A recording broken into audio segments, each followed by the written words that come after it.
Assalamualaikum warahmatullahi wabarakatuh. Sebelumnya perkenalkan, nama saya Mila Ayudiasari dengan NPM 247828082.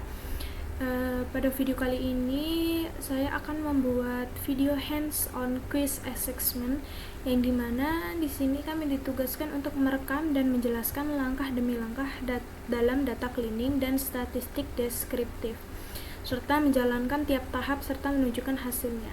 Kemudian terdapat tampilan diri, suara jelas, dan memastikan tampilan Google Lab jelas terlihat. Oke, di sini tampilan pada Google Lab-nya kita lihat.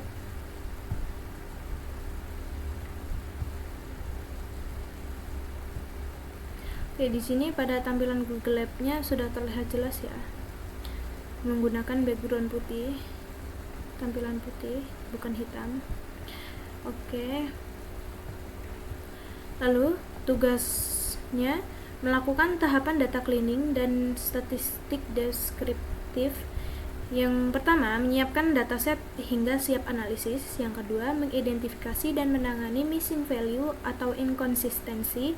Yang ketiga, menyajikan statistik deskriptif atau kuantitatif dan kualitatif plus visual singkat.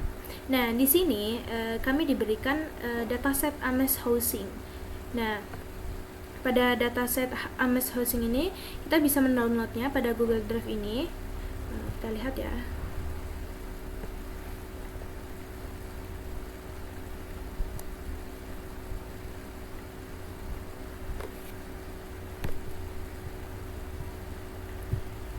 Oke, jadi pada dataset ini sendiri, pada dataset Ames Housing ini, yang dimana Ames Housing itu tuh kumpulan data yang berisi informasi mengenai berbagai karakteristik rumah yang dijual di kota Ames, Iowa, Amerika Serikat.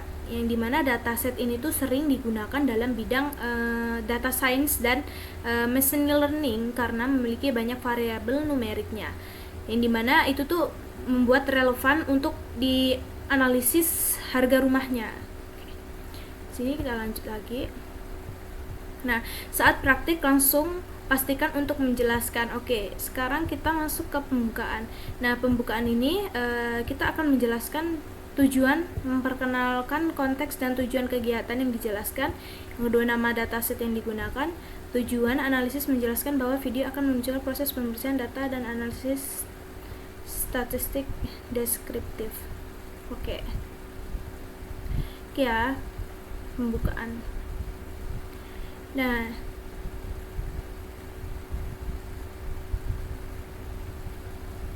sebelumnya pada praktikum yang dibuat pada tanggal Jumat kemarin, yang dimana itu kuis. Nah, ini kan sudah dikumpulkan, tetapi tadi saya mengubah-ubahnya ya, bukan mengubah codingannya, tapi ada yang terhapus, kemudian dianya tanggal diubahnya kemungkinan besar bakalan terubah menjadi tanggal hari ini tanggal 20 Oktober, Senin 20 Oktober. Yang dimana yang minggu kemarin, Jumat kemarin itu saya sudah mengumpulkan ya, tidak telat. Tidak ada data yang saya ubah juga. Oke. Di sini saya tetap menggunakan referensi kode yang dicari pada Jumat tanggal berapa ya?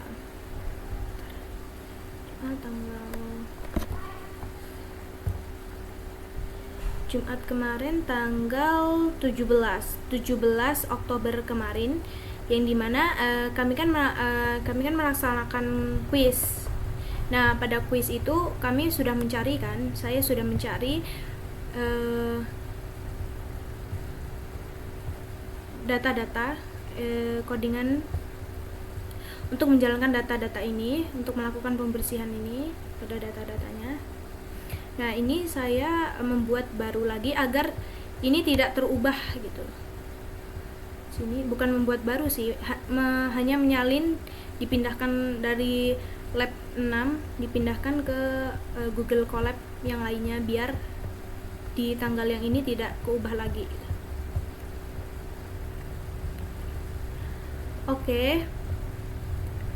Jadi di sini saya Meila Ayudiasari dengan NPM 2478282 pada tanggal 20 Oktober membuat video hands on ini,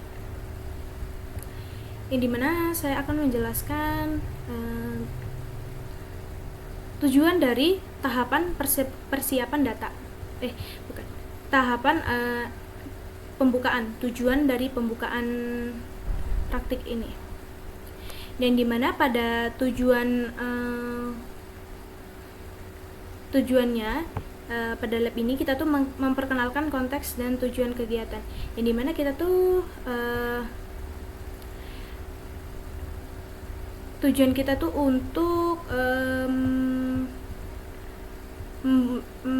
data cleaning dan statistik deskriptif untuk melakukan tahapan data cleaning ini, sehingga datasetnya tuh siap dianalisis, yang dimana saya menggunakan Google Colab, kemudian menggunakan Python ya.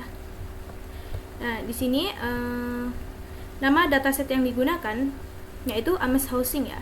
Di sini kita tuh bisa menambahkan, di sini upload ke penyimpanan sesi. Nah, di sini kita tinggal menambahkan dataset yang sudah di-download.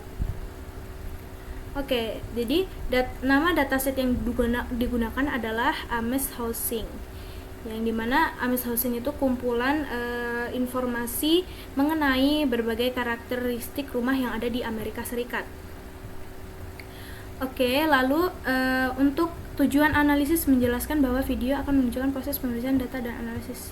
Nah, tujuan utama dari analisis ini adalah untuk menunjukkan proses pembersihan data dan analisis statistis deskriptif, yang dimana kita akan melakukan pengecekan nilai yang hilang atau missing value, kemudian kita akan deteksi penanganan outlier, kemudian kita akan menganalisis statistik deskriptif baik untuk data kuantitatif maupun kualitatif, yang dimana kita akan memvisualisasi distribusi dan hubungan antar variabel dengan grafik seperti histogram, box plot, dan scatter plot.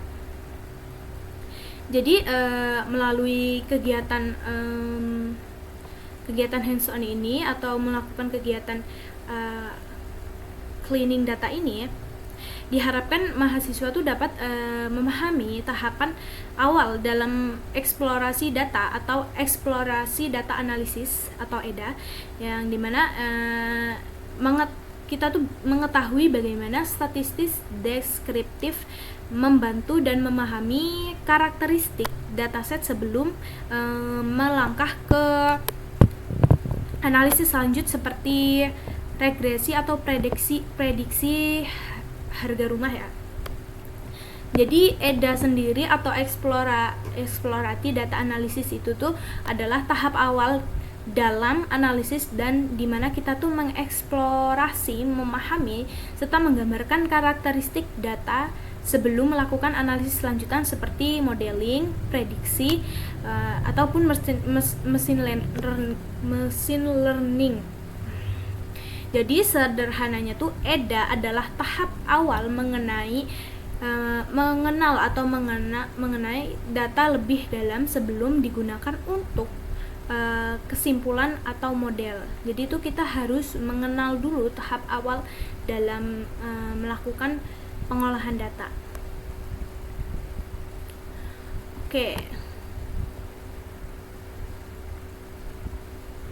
Kemudian pada tahapan persiapan data, yang dimana di sini kita menjelaskan tujuannya, yaitu menyiapkan lingkungan kerja dan memuat dataset. Ya, yang ketiga yang dijelaskan software yang digunakan, library yang digunakan. Oke.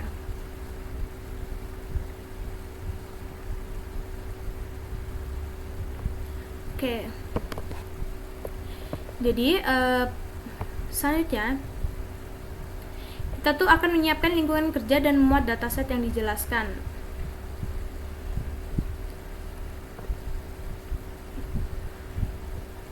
Di sini pada tahapan persiapan data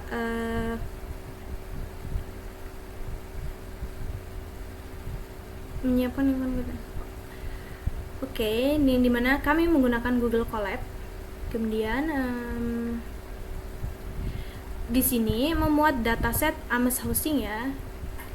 Kita memuat data Ames Housing. Di sini saya sudah memasukkannya ya. Kalau ingin memasukkan tinggal begini saja. Tinggal dipilih Ames Housing ini. Oke, kita aja. Lalu software yang digunakan library. Nah, jadi software yang digunakan pada lab ini saya menggunakan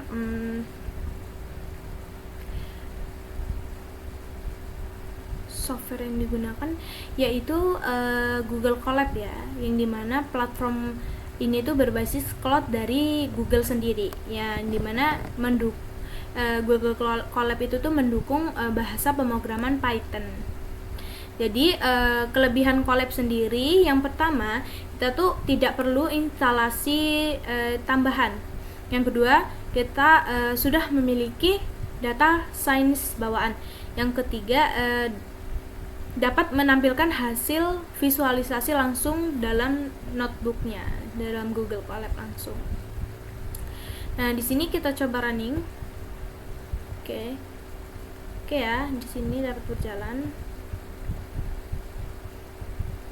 Kita lihat lagi rendahnya di sini. Jadi library yang digunakan. Nah, library pada lab yang sudah saya cari dari tahapan 1 sampai tahapan 7 atau 8 adalah di sini saya menggunakan import pandas as pd, yang dimana Pandas sendiri ini digunakan untuk membaca atau memproses dan menganalisis data dalam bentuk tabel atau data frame. Jadi Pandas itu memudahkan kita untuk memuat dataset, yang dimana di sini DF PDRead CSV ini dia tuh membaca sini gunanya membaca dataset konten Ames Housing, yang dimana di sini saya sudah menguploadnya. Jadi dia akan membaca data ini Ames Housing. Lalu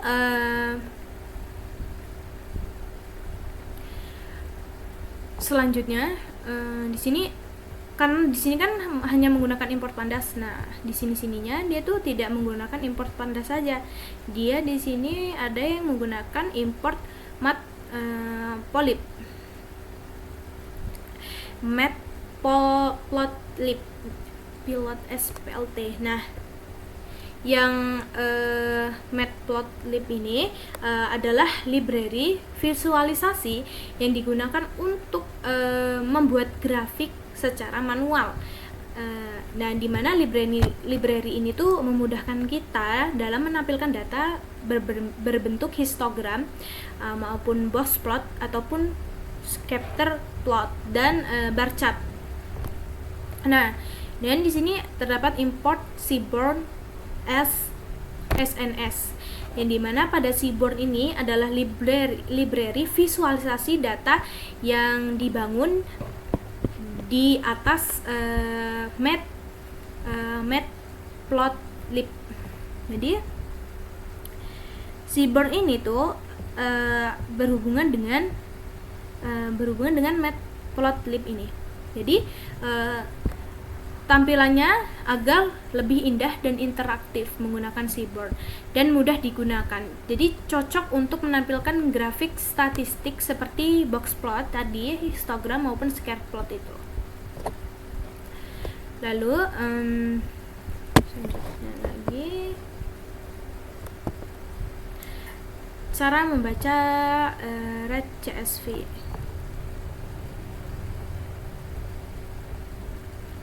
Nah, ini ya cara membaca dataset PDF read CSV ini. Nah, jadi pada dataset yang digunakan yaitu Ames Housing, yang dimana Ames Housing itu kan berisi tentang mengenai properti maupun harga rumah di kota Ames di Amerika Serikat sana, yang dimana pada dataset ini menggunakan fungsi PDF read CSV. Nah, PDF CSV sendiri di sini tuh dia tuh menyimpannya ke variabel df, nih variabel df dalam bentuk data frame. Nah, yang dimana dataset ini tuh berisi data rumah Ames di Amerika Serikat ya. Nah, lalu di sini dia tuh kan menyimpan ukuran dataset. Nah, menyimpan ukuran dataset dalam rows dan calls. Nah, row dan calls sendiri adalah row adalah jumlah baris atau observasi rumahnya ya, atau rumah yang tercatat dalam dataset. Kemudian kolomnya atau calls adalah jumlah fitur atau variabel yang mendeskripsikan karakteristik dari setiap rumah. Kita lihat dulu. Nah, di sini saya sudah menyebutkan ukuran data dan isi kolom. Oke. Jadi ini tadi ya. Di sini juga kita kan di sini karena format Ames hostingnya CSV, jadi kita menggunakan PD read CSV.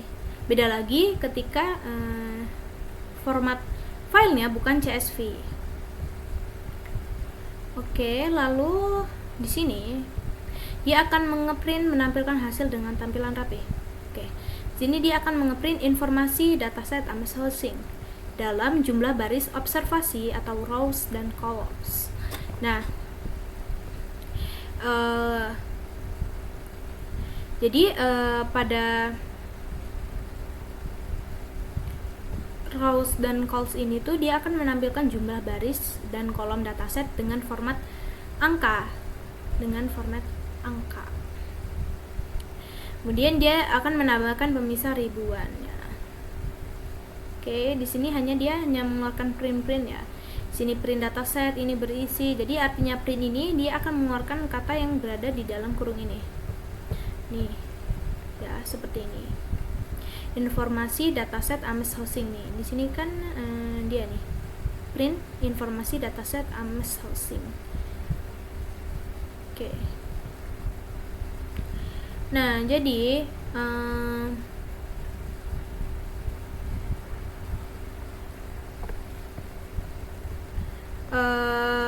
pada for equal enumerate ini dimana dia tuh akan menampilkan daftar kolom dengan format kolom per baris.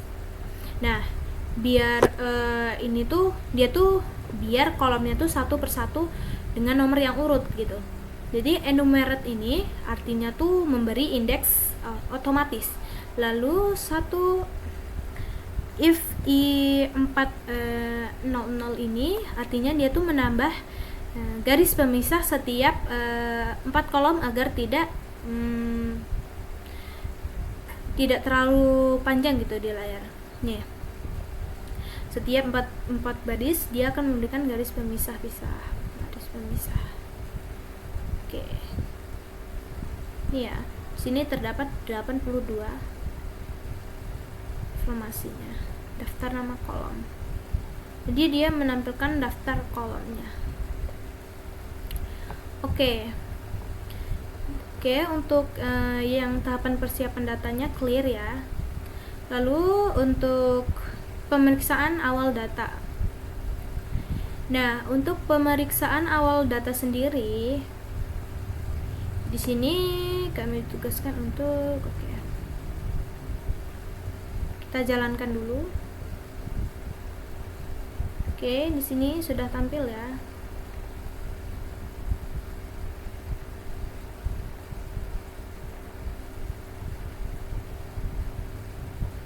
Oke, pada pemeriksaan awal data sendiri di sini tujuannya untuk memahami struktur dan tipe datanya. Jadi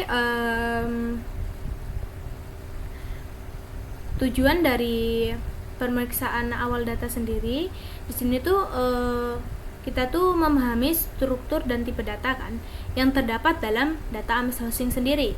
Kemudian tahapan ini tuh bertujuan untuk membedakan fitur mana yang bersifat kualitatif dan kuantitatif. Nah, kualitatif itu tuh yang kategorik, sedangkan yang kuantitatif itu yang numerik. Jadi kita tuh harus memastikan bahwa setiap kolom memiliki tipe data yang benar agar proses analisis itu tuh berjalan dengan akurat. Oke.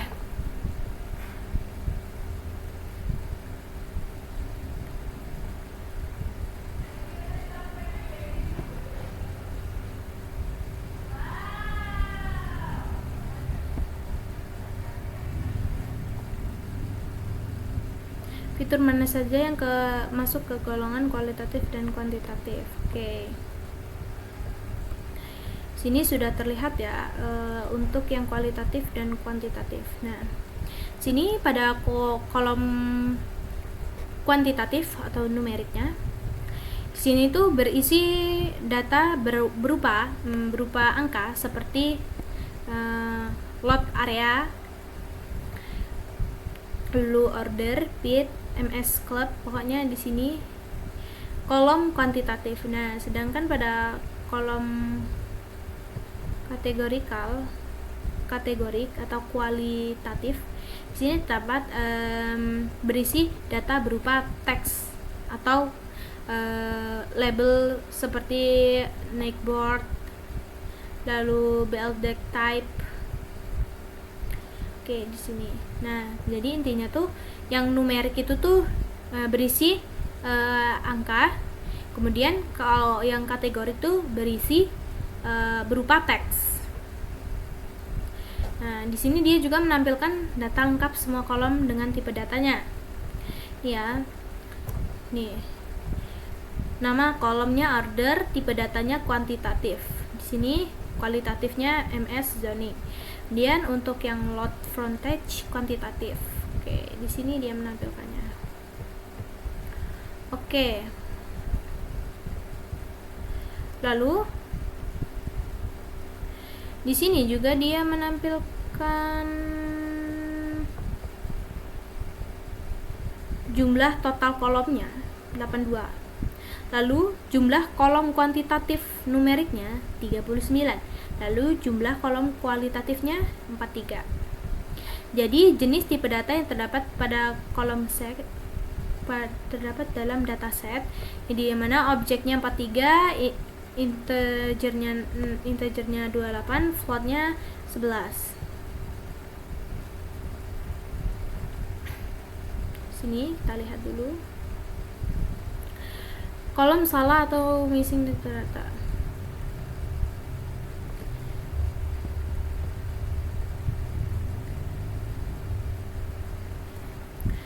Oke, kolom salah atau jadi pada hasil ini tadi tuh tidak ditemukannya kesalahan besar dalam tipe data, namun pada beberapa dataset serupa terkadang tuh terdapat kolom numerik yang tersimpan sebagai teks atau objek. Jadi akibat format penulisannya, misalnya angka dengan tanda koma atau spasi. Jadi intinya tuh tidak ditemukan kesalahan besar dalam dalam tipe datanya. Lalu di sini lanjut lagi, jelaskan pentingnya memastikan tipe data sebelum analisis.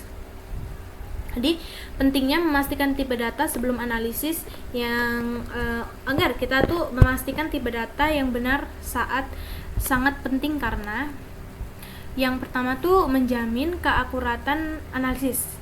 Fungsinya itu fungsi statistik seperti min dan std, yang dimana dia tuh hanya dapat digunakan pada data numerik. Nah, lalu yang kedua menentukan metode analisis yang sesuai, yang dimana data kualitatif dianalisis dengan frekuensi atau persentase, sedangkan data kualitatif menggunakan ukuran statistik atau min, median, dan IKR. Yang ketiga, kita menghindari error dan hasil menyesatkan. Jadi jika tipe data salah, maka hasil analisis atau visualisasi bisa menjadi tidak valid. Jadi dengan melakukan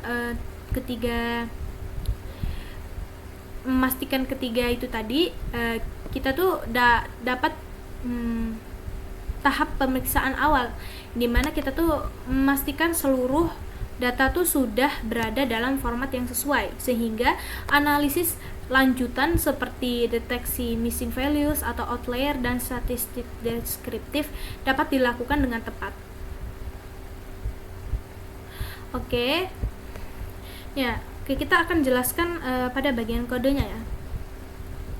Dimana pada bagian kodenya ini import pandas as tadi sudah ya, dimana pada import pandas as ini dia mengimpor ulang pandas untuk berjaga-jaga. Kadang kan setiap blok notebook itu kan kadang kan nggak nerima ya kalau nggak ada import pandasnya. Nah di sini dia membaca datasetnya lagi, import pandas. Lalu print ini hanya mengeluarkan pemeriksaan awal dataset Ames Hosting. Nah print ini tuh artinya dia tuh 75 kali mengeluarkan ini ya, seperti ini agar menjadi pemisah dan rapi. Lalu di sini terdapat informasi tipe data secara umum. Nah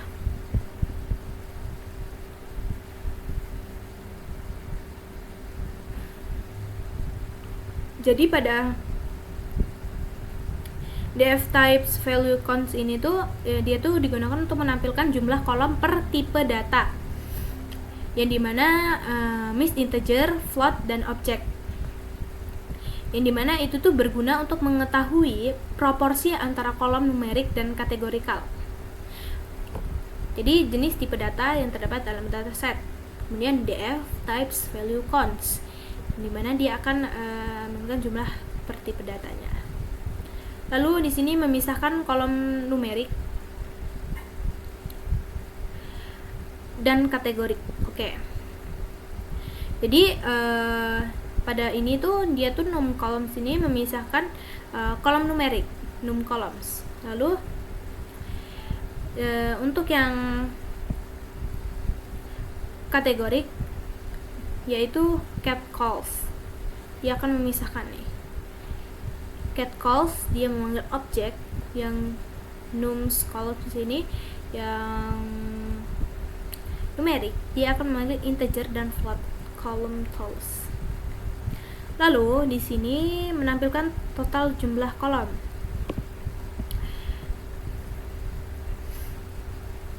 Jadi di sini tuh dia menampilkan total jumlah kolom ini, dia akan mengeprint jumlah kolom atau total dan per tipe data untuk ringkas awalnya. Nih total kolomnya. Nih total kolom. Dia akan menampilkan ini. Menampilkan total kolom, jumlah kolom kuantitatifnya dan kuantitatif.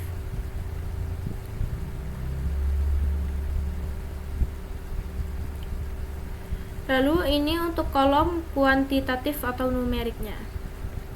Jadi di sini dia akan menampilkan nama semua kolom numerik, diberi garis pembatas setiap 4 kolom. Nih, diberi garis setiap 4 kolom. Dan di sini dia akan memberikan kolom kuantitatif. Oke. Lalu di sini sama saja, di sini dia memberi kolom kualitatif atau kategorik. Jadi lalu pada summary PD data frame to string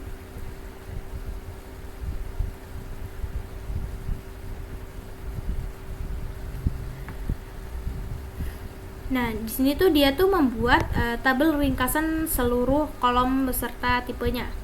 Jadi agar tabel itu tuh lebih rapih, dia ini tampilan tabel dengan format yang rapi. Dengan ini tuh dia agar lebih rapi ya, tampilan tabel yang diringkas ini, ringkasan untuk seluruh kolom. Nah, dia tuh menampilkan ini nih. Nah, ini dia ringkasan tabelnya. Oke, dibuat rapi. Oke, lalu yang ketiga, cek duplikasi dan inkonsistensi. Jadi pada cek duplikasi sendiri dan inkonsistensi, tujuannya dari tahapan ini tuh adalah untuk memastikan kualitas data tetap baik dengan cara memeriksa apakah terdapat data ganda atau duplikat atau inkonsistensi atau data yang tidak konsisten pada penulisan kategori dalam kolom bertipe kualitatif. Yang dimana pemeriksaan ini tuh penting karena data duplikat dan kategori yang tidak seragam dapat mempengaruhi keakuratan hasil analisis statistik dan model prediksi yang akan dibuat.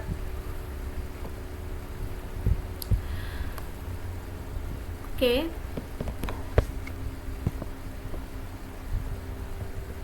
Kita coba running. Nah, sini ya hasilnya. Kita lihat. Oke, kita sudah masuk ke cek duplikasi dan inkonsistensi.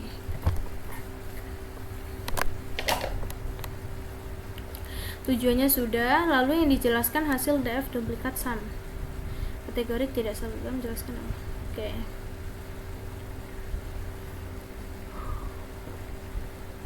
Kita jelaskan kodenya dulu. Oke, di sini print berarti dia akan mengeprint cek duplikasi dan inkonsistensi data. Lalu DF duplikat. Di mana dia tuh di sini akan mengecek apakah ada baris yang identik di semua kolom. Nah, DF duplikat ini. Apakah ada yang identik di semua kolom. Kemudian .sum ini dia tuh menghitung berapa baris yang benar atau true ya. Lalu dia akan mengeprint jumlah data duplikatnya. Dan kurung ini duplikat, dia memanggil duplikat. Oke. Lalu di sini lagi terdapat if duplikat. Nah, if duplikat ini if else ini, jadi ini tuh digunakan apakah ditemukannya duplikat. Jadi jika duplikat itu tuh langsung dihapus agar dataset bersih dari data ganda. Jadi di sini ketika dia menemukan duplikat, maka dia akan menghapus agar dataset bersih dan bersih dari data ganda. Nih, tidak ada data duplikat. Di sini data duplikat akan dihapus. Drop duplikat. Duplikat berhasil dihapus. Oke. Lalu cek inkonsistensi kategorik. Dimana di sini kolom cat hostile in. Nah, di sini tuh dia tuh menentukan kolom kategorik yang dicek konsistensinya. Di sini dia tuh mengecek kolom hostile. Jika tidak ada, maka kolom kategorik yang pertama ditemukan. Nah, di sini dia akan lanjut ke kategori asli, kemudian kategori lower. Jadi tuh di sini tuh dia akan membandingkan versi huruf besar maupun huruf kecil di setiap kategori untuk mendeteksi perbedaan seperti kayak 2 story. Nih, 2 story dan 1 story ini. Nah, di sini 2 story jelasnya dia ada yang S-nya kecil ya. Dan itu dia akan mendeteksi perbedaannya. Lalu di sini evelyn kategori asli.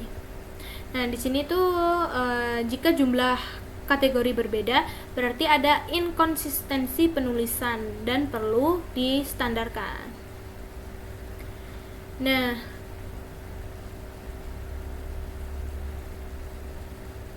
oke, jadi dia di sini akan mengeprint ya if duplicate else. Oke. Cek duplikasi dan inkonsistensi. Jumlah data duplikatnya 0, tidak ada data duplikat. Jadi pemeriksaan inkonsistensi pada kolom hostile-nya itu variasi kategorik unik. Nih, terdapat beberapa keunikan pada kategori ini. Lalu semua kategori konsisten dan seragam. Jadi ringkasannya, Data duplikatnya 0, kolom diperiksa hostile, tidak ada data ganda, semua kategori konsisten. Nah,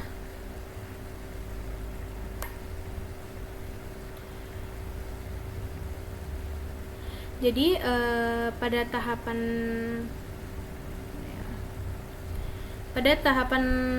DF duplikat ini sendiri itu digunakannya untuk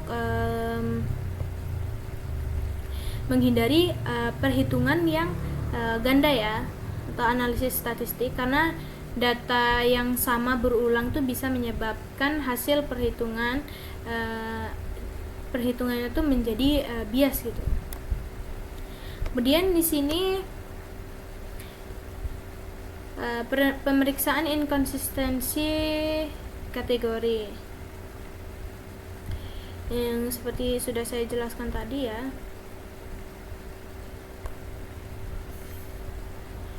Nah, di sini pertanyaannya, apakah data itu tuh mengandung duplikat dan inkonsistensi? Nah, berdasarkan data itu tuh tidak ditemukan ya, ditemukannya tuh nggak ada, 0. Jadi inkonsistensi kategorinya tuh tidak ditemukan. Jadi penulisan semua kategori itu seragam.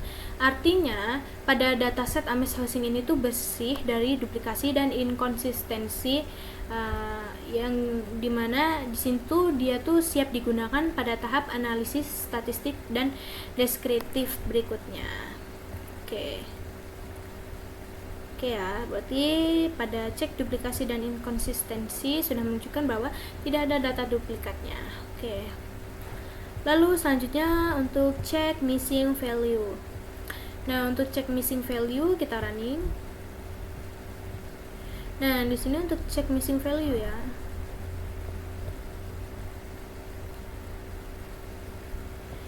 Nah, di sini dia seperti biasa ya, importnya matplotlib tadi. Dia akan membaca nilai angka ya. Dulu import Seaborn, baca data set, import pandas.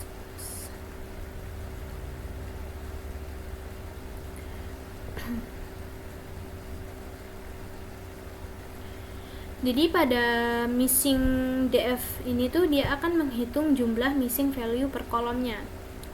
Jadi missing value per kolomnya itu setiap kolom dia tuh akan menampilkan hanya yang lebih dari 0.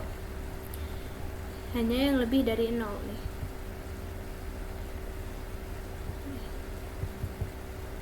Oke. Lalu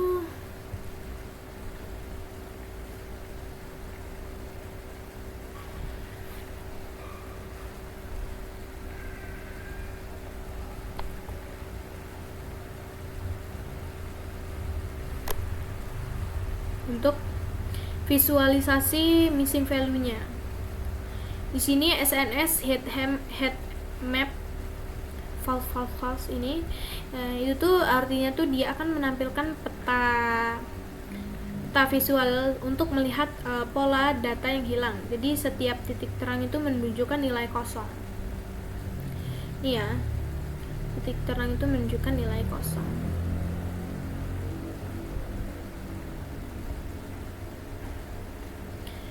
Kemudian if len missing, kolom terbanyak, missing index 0.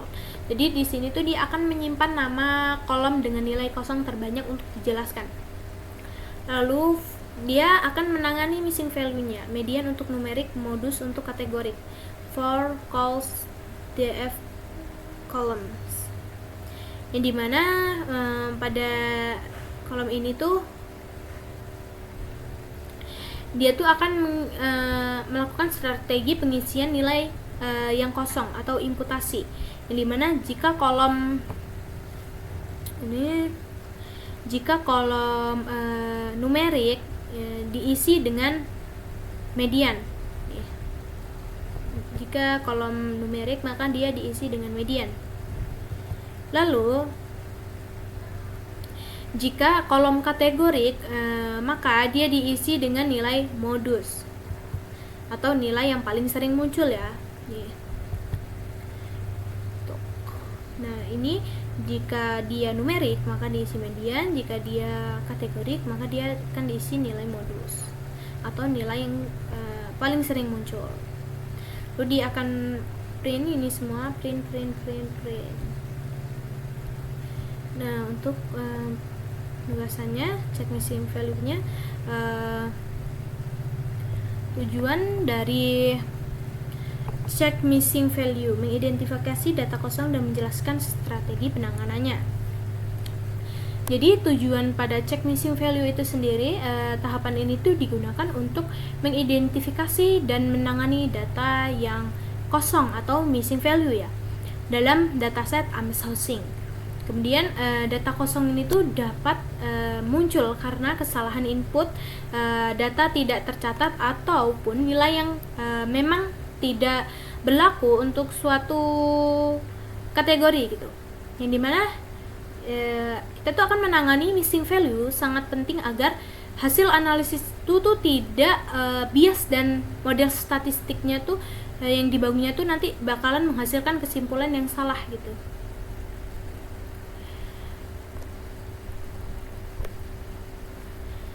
Jadi lalu kolom hasil DFI-SINASUM atau visualisasinya. Nah, pada hasil DFI-SINASUM itu tuh menunjukkan nilai 0 pada semua kolom, berarti datasetnya itu sudah lengkap tanpa missing value. Namun jika ada kolom dengan nilai kosong, maka kolom tersebut perlu ditangani agar tidak mengganggu proses analisis statistiknya. Oke, jadi di sini kan hasil perhitungannya tuh kan pada gambarnya kan menunjukkan ya berapa banyak nilai kosong pada missing ini tuh dia tuh memperjelas digunakan untuk heat map dengan jadi visualisasi ini tuh memudahkan kita melihat pola dan sebaran nilai kosong apakah hanya muncul di kolom tertentu atau tersebut di berbagai variabel. Jadi setiap titik terang atau warna cerah ini tuh dia pada heatmap ini dia tuh menunjukkan adanya data yang hilang. Oke, lalu untuk kolom dengan missing terbanyak. Jadi dengan hasil perhitungan value tadi kita lihat ya. Kolom dengan missing terbanyak yaitu pool kisi 2917 nilai kosong. Nah, di sini missing value terbanyaknya tuh dia tuh mengetahui dengan jika kolom ini kan missing terbanyaknya pool kisi. Jadi jika kolom pool kisinya itu memiliki 2917 nilai kosong, maka kolom inilah yang perlu mendapatkan perhatian utama. Jadi kolom pool kisi ini dia tuh perlu penanganan utama ya intinya.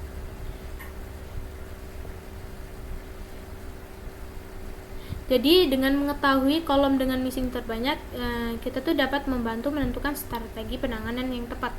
Apakah kita tuh perlu diisi dengan nilai tertentu atau dihapus jika persentase kekosongannya terlalu tinggi. Nah, lalu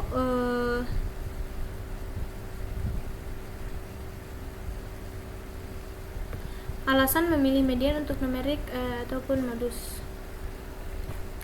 Nah,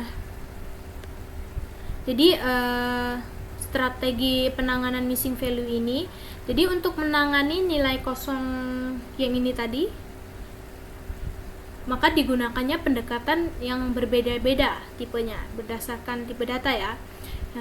Ini dimana pada data numerik atau angka, di sini missing value-nya tuh diisi menggunakan median atau nilai tengah karena median itu tuh tidak dipengaruhi oleh outlier. Misalnya jika suatu rumah memiliki harga sangat tinggi atau rata-rata min bisa bias. Nah, tapi kalau median tuh tetap stabil gitu.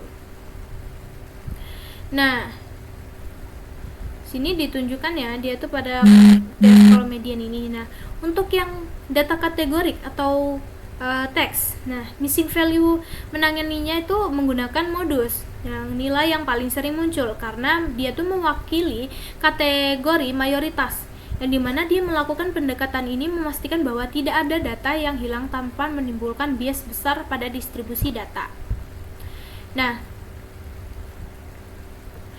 kemudian hasil setelah penanganannya, di sini penjelasan hasilnya ya. Jadi hasil setelah penanganannya kita lihat apakah. Nah, alasan hasil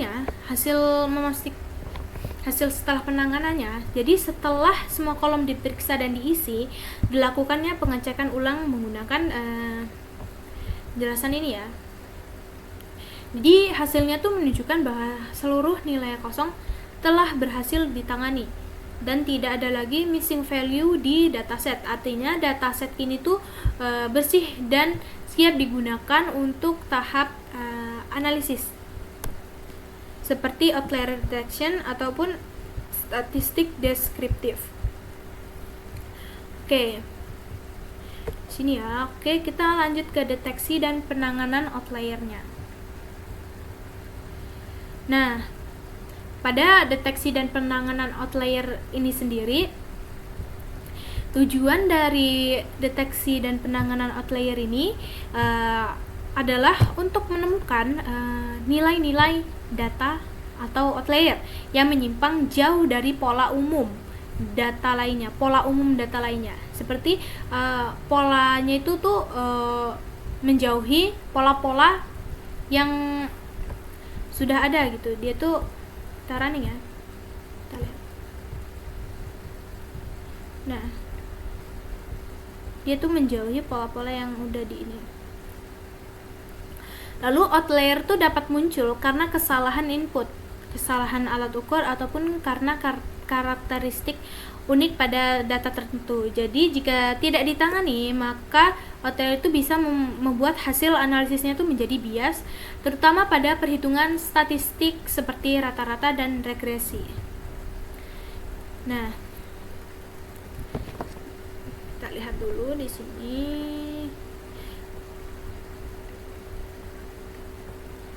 Jadi jelaskan secara singkat apa itu outlier.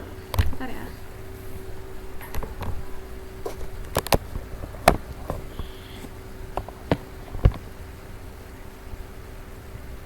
Jadi untuk outlier sendiri adalah data yang memiliki nilai sangat berbeda atau jauh dari mayoritas nilai lain. Jadi dia tuh nyimpang sendiri lah intinya. Misalnya dalam data set harga rumah, jika sebagian besar tuh rumah dijualnya tuh antara 100 sampai 300 juta. Nah, tapi ada nih satu rumah senilai 5 miliar gitu, 100 miliar. Maka nilai itu tuh disebut outlier atau di luar nilai-nilai yang biasa ada gitu. Lalu outlier ini tuh bisa muncul ya karena kesalahan pencatatan atau entry data, kemudian kesalahan pengukuran, lalu nilai unik yang benar-benar ekstrim, atau misal rumahnya mewah gitu.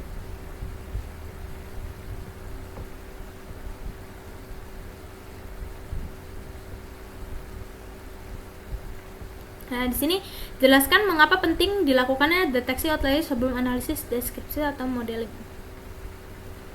Jadi pentingnya deteksi outlier sebelum analisis adalah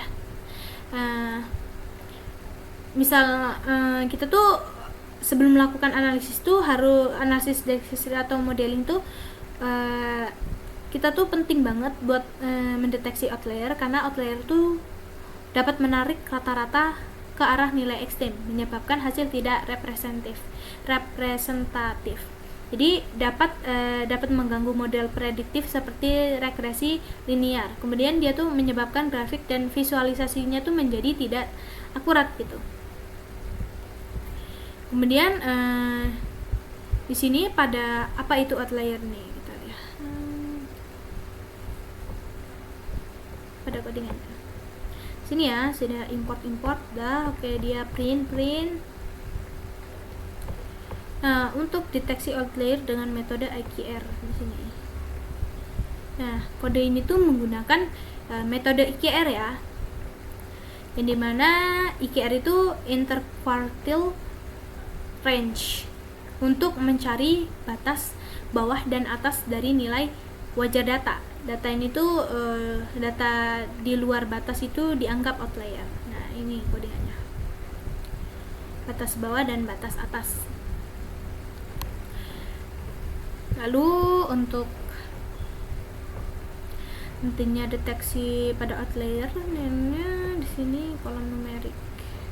Nah, di sini dia tuh pilih 3 kolom numerik yang paling relevan dari dataset, otomatis memilih kolom numerik teratas agar tidak error. Pilih kolom ini dicetak. Nah, di sini dia tuh akan mencetak kolom numeriknya, yang dimana dia tuh akan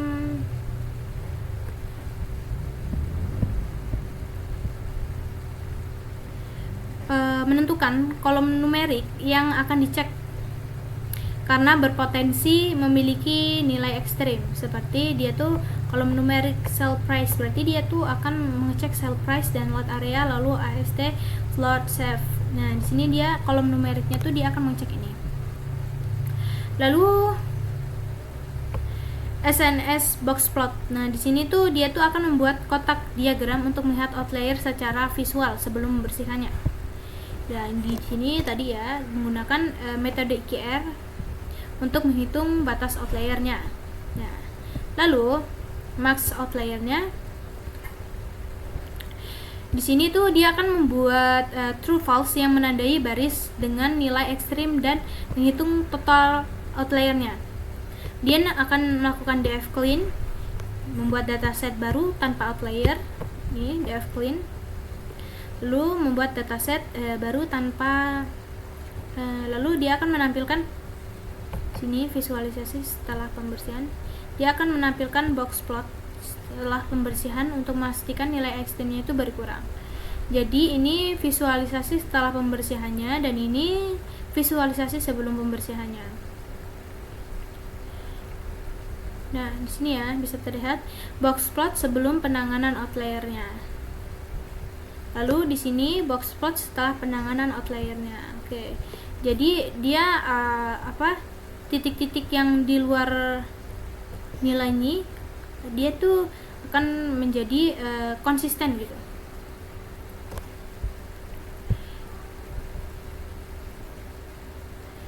Jadi pada sell price sendiri ini tuh atau variabel numerik yang diperiksa. Jadi dalam memilih 3 variabel numerik untuk diuji dalam outlier, kita memilih sell price, lot area. Nah, sell price sendiri itu tuh harga jual rumahnya, yang dimana harga jual rumah itu cenderung memiliki nilai yang sangat besar pada rumah mewah. Yang kemudian lot areanya, yang dimana luas tanah. Biasanya luas tanah itu kan bervariasi ya, tergantung lokasinya. Kemudian first floor SV ini adalah luas lantai pertama rumah. Biasanya tuh dia bisa sangat besar untuk rumah besar. Tuh. Jadi alasan memilih variabel itu tadi, 3 tadi. Sini ya. Kan di sini kan disuruh tunjukkan variabel numerik yang akan dicek, misalnya mounted grass. Nah, tadi kan kita kan menggunakan itu tadi sell price, lot area, serta itu tadi dimana sudah menunjukkan. Nah, jelaskan alasan memilih variabel tersebut. Nah, alasan memilih ketiga variabel ini adalah ketiga kolom ini tuh mereka tuh adalah variabel numerik utama yang berhubungan langsung dengan ukuran dan nilai properti. Karena dia berhubungan langsung ya. Jadi nilai cenderung tuh memiliki sebaran yang luas. Seberapa angka sangat beberapa sangat kecil, beberapa sangat besar. Dan ketiga ini tuh sangat berpotensi mengandung nilai ekstrim yang dapat mempengaruhi analisis keseluruhan. Karena kan dia kan total jual harga rumah ya, kemudian ini luas area tanahnya. Oke.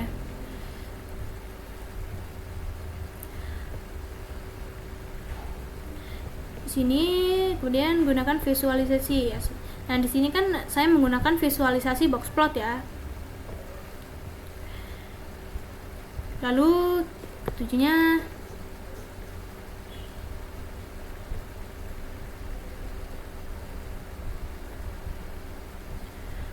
Oke, kita akan jadi deteksi dan perhitungan jumlah outliernya.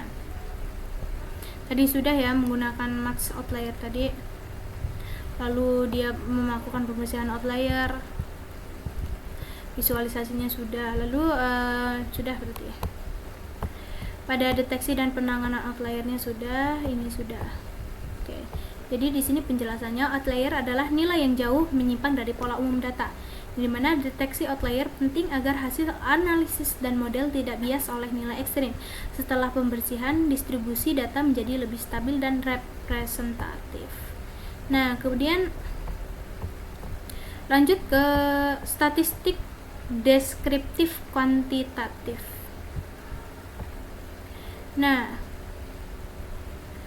pada deskriptif kuantitatif ini tujuannya, langkah ini tuh untuk menggambarkan data numerik secara ringkas menggunakan ukuran-ukuran statistik seperti rata-rata atau min ya, rata-rata atau min, median, STD. STD itu standar deviation. Kemudian IKR atau tentang antar kuartilnya, dan koefisien variasi atau CV. Jadi statistik deskriptif itu tuh membantu kita memahami sebaran, keragaman, serta kecenderungan umum dari data numerik. Jadi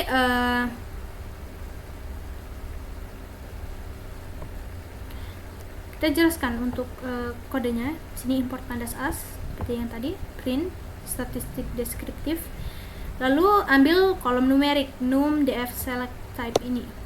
Jadi dia tuh akan mengambil semua kolom numerik dari dataset. Nah, hanya numerik ya, float dan integer ini. Dan dia menghitung statistik utama, stat num df describe. Ini dia tuh menghasilkan ringkasan statistik dari min, median, dan STD dari describe, dan diubah tampilannya agar mudah dibaca. Lalu dia tuh akan stat IKR, dia tuh akan menambahkan kolom IKR, dan stat CV, dia akan menambahkan CV atau koefisien variasi sebagai ukuran penyebaran tambahan. Nah, jadi perintah ini tuh membuat subset dari dataset bernama numdf ya. Numdf describe itu yang berisi kolom numerik. Jadi describe sendiri, describe itu tuh menghasilkan statistik dasar dari seluruh kolom numerik. Lalu diambil min, median itu 50% di sini. Min, median 50%. Dan STD sebagai ukuran utamanya. Lalu dia tuh menambahkan IKR atau interquartile range untuk mengetahui rentang tengah data. Kemudian dihitung CV-nya atau coefficient of variation, yang dimana untuk melihat variasi relatif semakin besar maka semakin beragam datanya.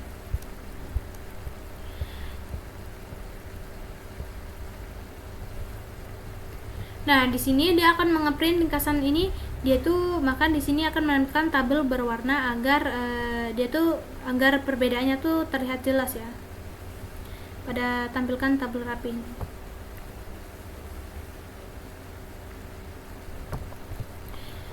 Kemudian call atau stat index ini di sini tuh dia tuh artinya tuh mengambil satu kolom contoh untuk dibuat interpretasi otomatis di sini.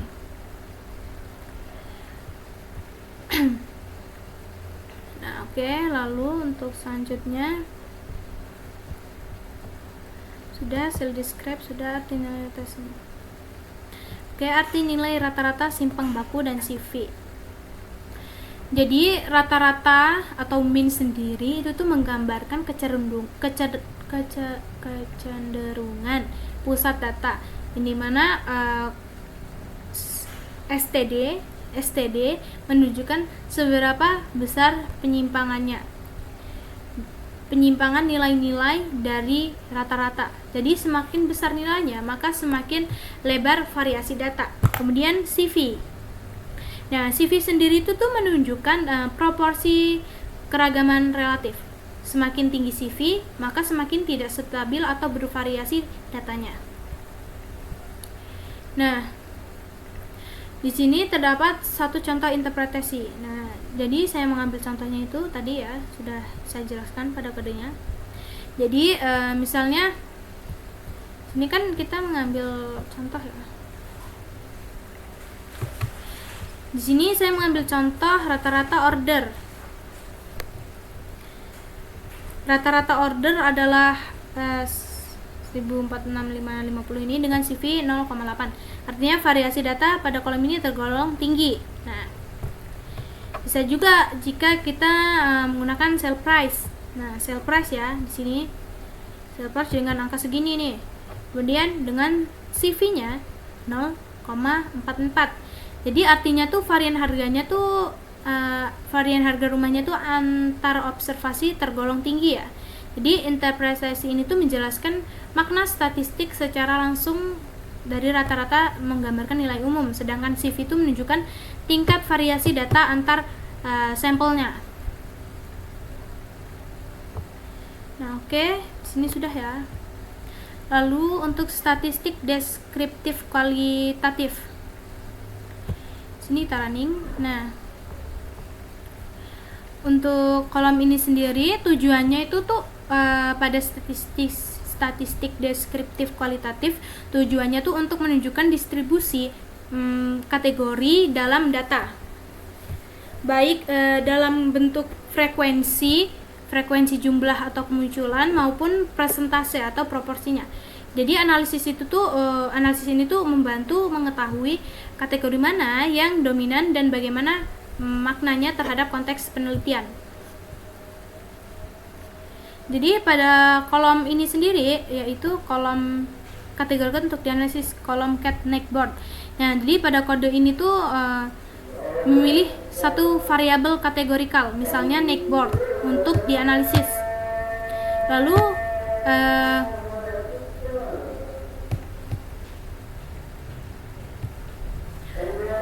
sebentar, masih ada azan.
Oke, kita lanjut lagi karena azannya sudah selesai.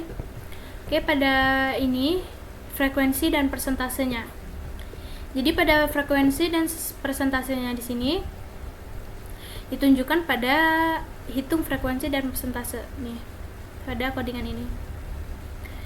Lalu yang dimaksud pada codingan ini sendiri, value counts ini tuh digunakan untuk menghitung berapa kali setiap kategori muncul. Kemudian reset index. Nah, reset index ini tuh mengubah hasil hitung tuh menjadi data frame yang rapi. Lalu frekuensi. Nah, frekuensi ini tuh kolom jumlah data setiap tiap kategori. Lalu persentase di sini menunjukkan proporsi masing-masing kategori terhadap total data yang dibulatkan 2 desimal. Dibulatkan menjadi 2 desimal. Jadi interpretasi otomatis sambil kategori terbanyak. Nah, dia tuh akan di sini tuh menjelaskan bahwa di sini variabel dominannya ya. Jadi baris ini tuh mengambil baris pertama dari tabel distribusi, yaitu kategori dengan frekuensi tertinggi. Artinya kategori paling sering muncul akan dianggap kategori dominan dalam variabel tersebut. Nih di sini dengan ditunjukkannya dominan catch sama.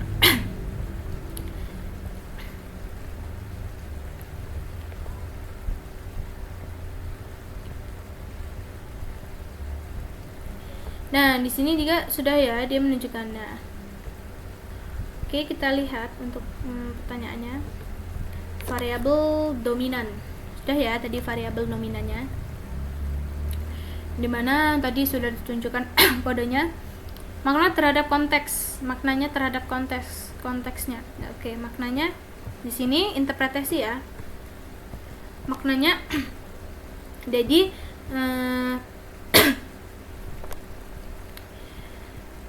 jika dataset hosting itu tuh sebagian besar propertinya berada di area Ames, maka jika dataset adalah pelanggan customer, sebagian besar pelanggan menggunakan kontrak bulanan. Artinya loyalitas tuh semakin rendah. Jadi contoh interpretasinya tuh di sini ya disebutkan. Nah, jadi sebagian besar data berasal dari kategori names itu dengan proporsi sekitar 15,12%. Hal ini tuh menunjukkan bahwa wilayah names itu tuh mendominasi dalam dataset penjualan rumah, yang berarti area ini tuh memiliki aktivitas transaksi properti paling tinggi dibandingkan area lain. Nih, di sini dia tuh artinya menunjukkan presentasinya tuh lebih tinggi ya. Pada network names tetap 3 frekuensinya. Sini kita bisa chat nih. Nah, tuh value-nya. Oke, lalu kita lanjut ke visualisasi data ya. Kita lanjut ke visualisasi data. Kita lihat. Nah, pada visualisasi data terdapat 3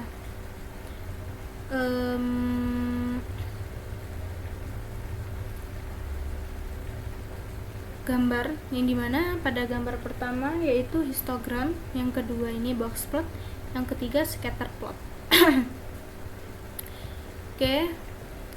Pada visualisasi data sendiri, yaitu tujuannya di sini adalah untuk memperjelas distribusi dan hubungan antar variabelnya menggunakan visualisasi. Ya. Yang dimana melalui grafik ini kita tuh bisa melihat bentuk distribusi data. Apakah simetris atau miring? Kemudian adanya outlier atau nilai ekstrim yang berbeda jauh dari data lainnya atau tidak. Kemudian hubungan antara dua variabel numerik, misalnya apakah semakin besar luas rumah semakin tinggi harganya. Nah, jenis variabel yang digunakan, jenis grafik yang digunakan histogram box plot. Nah, di sini menggunakan histogram box plot dan scatter plot ya.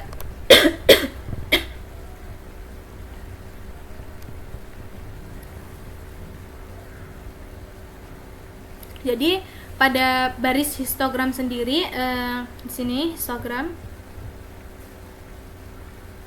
PLN subplot ini, di sini tuh dia tuh membuat kanvas satu baris dengan 3 kolom grafik, dan grafik pertamanya itu tuh akan ditempatkan di posisi pertama. Lalu SNS his plot ini, sell price ini, itu tuh artinya dia tuh membuat histogram untuk kolom sell price dengan bin 30, KDE true-nya, KDE true menambahkan kurva kepadatan atau density agar pola tuh didistribusikan lebih terlihat. Kemudian colornya tuh sky blue ya. Di sini dia tuh memilih warnanya sky blue. Coba kita ganti.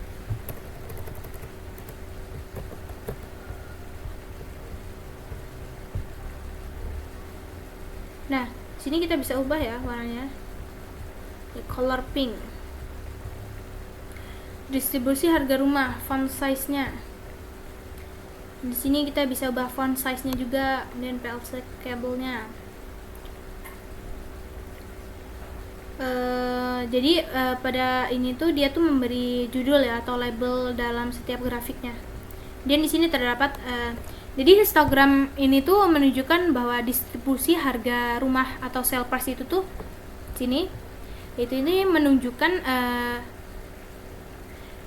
bentuk histogram itu cenderung miring ke ini ya, ke kanan ya, atau right skewed, artinya sebagian besar rumah itu tuh memiliki harga menengah ke bawah, sementara hanya sedikit rumah yang memiliki harga sangat tinggi. Lalu penjelasan untuk box plotnya sendiri di sini. Nah, untuk box plotnya PLT subplot 132 itu grafik ini ditempatkan di posisi kedua dari 3 grafik yang dibuat.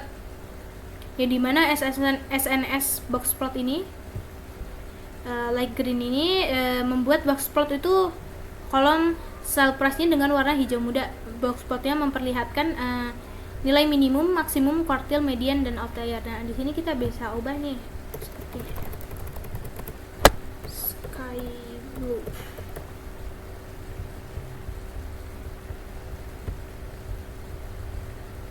Nah, di sini ubah kan, tadi kan dia hijau. Nah, sekarang dia jadi sky blue.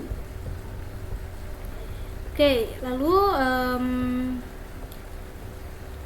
pada box plot sendiri ini tuh memperlihatkan bahwa sebagian besar rumah itu berkumpul pada nilai menengah dengan beberapa outlier di sisi kanan grafik. Jadi outlier ini adalah rumah-rumah dengan harga yang sangat tinggi sesuai dengan hasil histogram yang menunjukkan distribusinya tuh miring ke kanan. Kemudian scatter plot, hubungan variabel. Di sini PLT ini tuh dia di grafiknya ditempatkan yang ketiga ya dari total 3 yang dibuat. Kemudian SN scatter plot ini dia tuh membuat scatter plot atau diagram sebar untuk melihat hubungan 2 variabel. Lalu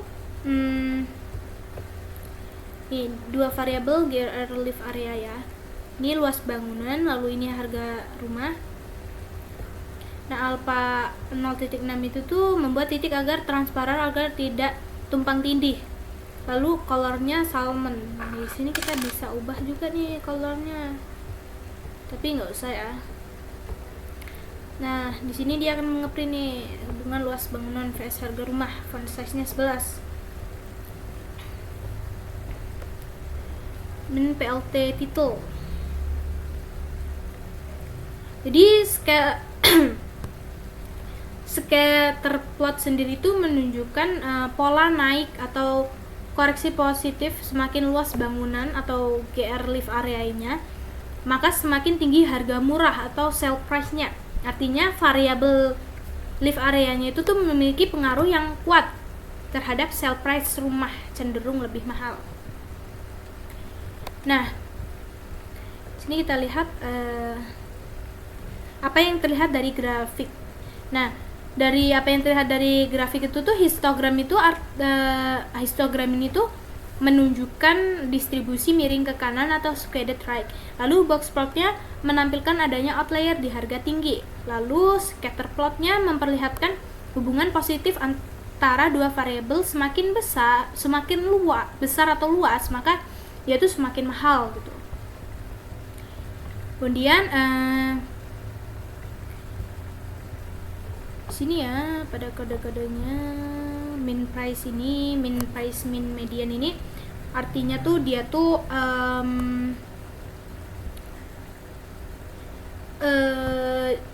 jika data miring ke kanan maka tuh right skewed jika min median data miring. Oke, jadi dua baris ini tuh menghitung rata-rata min dan nilai tengah median dari kolom sell price ya. Oke, jadi lalu kaitkan dengan hasil statistik deskriptif. Jadi itu bagian itu tuh menghasilkan narasi interpretasi otomatis. Jadi histogram ini tuh menunjukkan bentuk distribusi miring ke kanan sesuai dengan hasil bahwa median itu tuh lebih kecil dari min.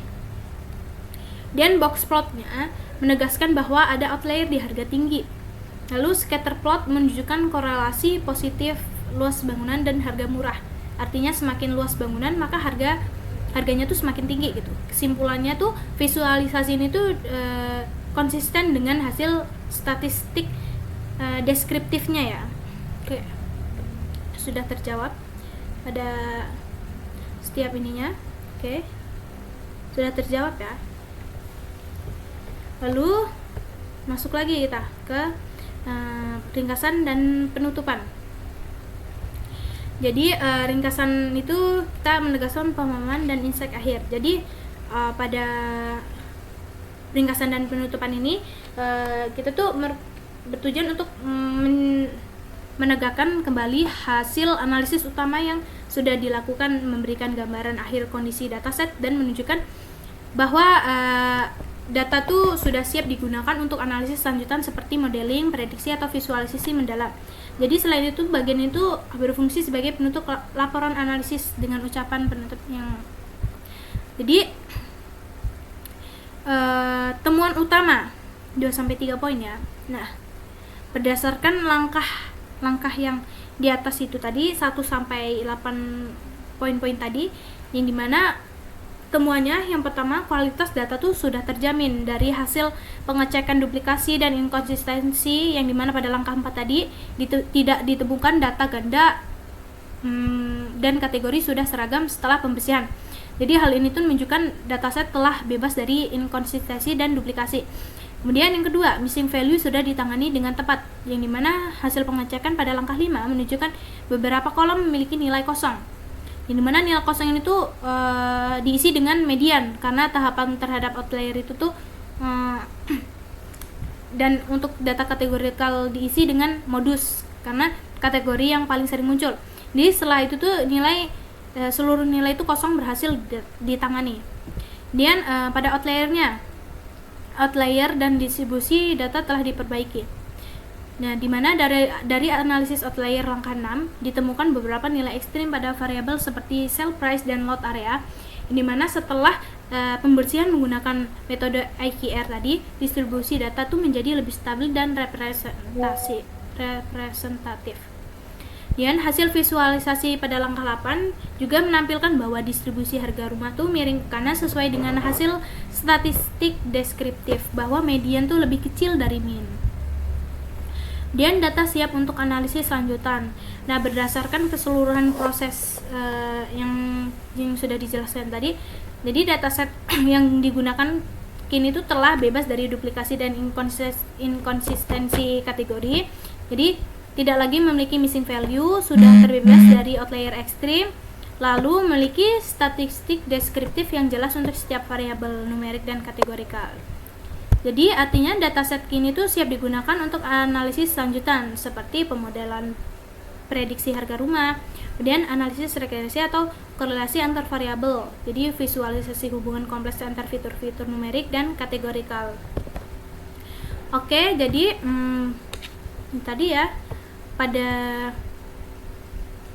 di sini melakukan ucapan penutupan singkat. Jadi itu tadi sedikit penjelasan saya pada analisis data untuk TI pada quiz assessment, yang dimana menjelaskan langkah demi langkah dalam data cleaning dan statistik deskriptif, yang dimana saya sudah menjelaskan 9 poin ya, 9 poin pada praktik ini, dan 8 kode yang sudah dijelaskan, 8 tahapan, yang dimana di sini sudah tidak ada error, sudah saya jelaskan semua ya. Jadi menurut saya cukup untuk analisis pada data cleaning dan statistik deskriptif ini. Oke, saya mohon maaf apabila terdapat kekurangan atau kekurangan penjelasan. Saya Meila Yudiasari, saya pamit undur diri. Terima kasih. Wassalamualaikum warahmatullahi wabarakatuh.